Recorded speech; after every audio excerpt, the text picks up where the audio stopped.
تو میری جو ریسرچ ہے اس کا ٹاپک ہے examining the life works and controversies of Allama Syed Jawad Naqvi. Simon Fuchs اپنی book in a pure Muslim land میں لکھتا ہے کہ جو آپ کا جامعہ عروۃ الوثقیٰ ہے، سائمن فک نے آگے مزید آ کے سمجھا نہیں ہے کہ ہم کیا کہہ رہے ہیں، تاکہ اس طرح پھر اگر ہماری بات کوٹ بھی کرنی ہے تو ان کو اس طرح کرنی چاہیے تھی کوٹ۔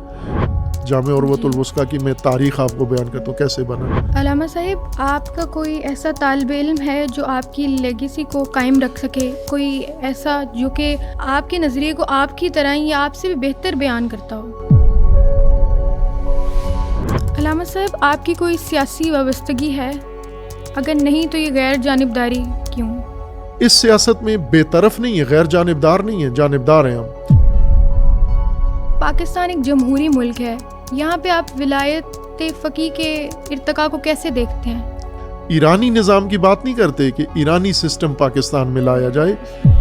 علامہ صاحب صرف 15 سال کے عرصے میں اتنی کامیابی، چونکہ لوگوں کے ذہن میں چھپا ہوا سوال ہے، یہ زبان پہ نہ بھی لائیں لیکن یہ ذہنوں میں سوال ہوتا ہے پاکستان کے اندر ایسے دینی مذہبی ادارے موجود ہیں مختلف مذاہب کے جو بیرونی فنڈنگ سے یہ بنے ہیں، سارے فنڈز لگا ہوا زیادہ نظر آتا ہے، فنڈز ملتا بہت کم ہے ہمیں۔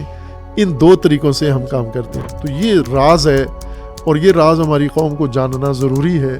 تو علامہ صاحب جو یہاں کا وومن ونگ ہے جامعہ کا، اس کی انچارج کون ہے اور کیوں ہے؟ خواتین کے شعبہ جو ان کے ذمہ ہے، جو ان کے نظام کے ساتھ، سسٹم کے ساتھ، ذہنیت کے ساتھ، ان کی روح کے ساتھ جو چیز مناسب ہے وہ ہے تعلیم و تربیت۔ آپ اس تحریک میں مزید کیا اچیو کرنا چاہتے ہیں؟